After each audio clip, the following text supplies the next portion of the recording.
ಯಾರು? ಓ ಮುನಿಯಪ್ಪ, ಏನಾಯ್ತ್ರಿ ಇವ್ರಿಗೆ? ಏನೋ ಗೊತ್ತಿಲ್ಲ ನೋಡಿ ಡಾಕ್ಟ್ರೆ. ಸರಿ, ಒಳಗಡೆ ಕರ್ಕೊಂಡೋಗಿ. ರೇ ಸ್ವಾಮಿ, ಏನು ಒಳಗಡೆ ಊಟ ಆಗ್ತಾ ಇದ್ದೀನ? ಪೇಷಂಟ್ನ ಚೆಕ್ ಮಾಡಬೇಕು. ಹೊತ್ಕೊಂಡು ಹೋಗೋಕೆ 4 ಜನ ಸಾಕು. ಇಲ್ಲೇ ಇರ್ರಿ, ಬಹಳ ದಿವಸ ಆದ್ಮೇಲೆ ಒಂದು ಪೇಷಂಟ್ ಸಿಕ್ಕಿದೆ. ಒಂಚೂರು ಸರಿ ನೋಡಿ ಡಾಕ್ಟ್ರೆ. ಆಯ್ತು, ಹೋಗ್ರಿ.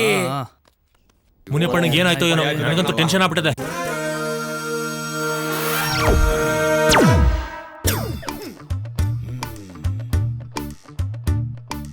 ಸೌಂಡೇ ಇಲ್ಲ. ಯಪ್ಪ, ಹೋಗ್ಬಿಟ್ನಾ? ಏನಪ್ಪ, ನನ್ ಕ್ಲಿನಿಕ್ಗೆ ಕೆಟ್ಟ ಹೆಸರು ಬರುತ್ತಲ್ಲಪ್ಪ. ಜವರಯ್ಯ, ರಾಂಗ್ ಟೈಮ್ಗೆ ಎಂಟ್ರಿ ಕೊಟ್ಟಿದ್ಯಾ. ಈಗ ಏನ್ ಮಾಡ್ಲಿ? ಮುನಿಯಪ್ಪ, ನಿನ್ನ ಆತ್ಮಕ್ಕೆ ಶಾಂತಿ ಸಿಕ್ಲಿಯಪ್ಪ. ಬಡ್ಡಿ ಮಗ ಸತ್ತಿದ್ದೇ ಒಳ್ಳೇದಾಯ್ತು.